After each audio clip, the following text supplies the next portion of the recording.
গাছের পাতায় আমরা অনেক সময় দেখি সাদা ফেনা জমে আছে। অনেকে ভাবেন এটা নাকি সাপের থুতু। আসলে ব্যাপারটা একেবারেই আলাদা।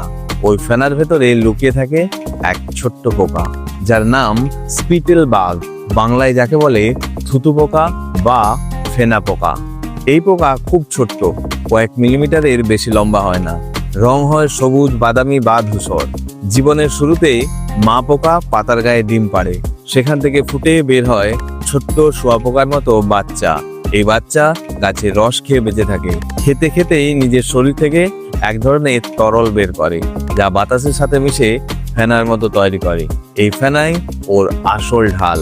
শত্রুপোকা, পাখি বা পিঁপড়ে যাতে ধরতে না পারে, তাই সে এই ফেনার ভেতরে লুকিয়ে থাকে।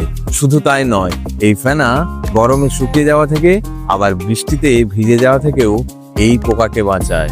কিন্তু বড় হলে এরা বদলে যায় আর এক রূপে, ফ্রগহপার নামে এক লাফানো পোকায়। নামের মতোই এরা ব্যাঙের মতো দুর্দান্ত লাফ দিতে পারে, আবার উড়তেও পারে।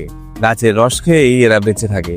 মাঝে মাঝে এরা ফসলের ক্ষতি করে, তবুও প্রকৃতির জন্য এরা খুব গুরুত্বপূর্ণ। কারণ পাখি, টিকটিকি আর অন্য অনেক ছোট প্রাণী এদের খেয়েই বাঁচে। তাই পরের বার গাছের পাতায় সাদা ফেনা দেখলে ভয় পাবেন না, আর সাপের থুতুও ভাববেন না।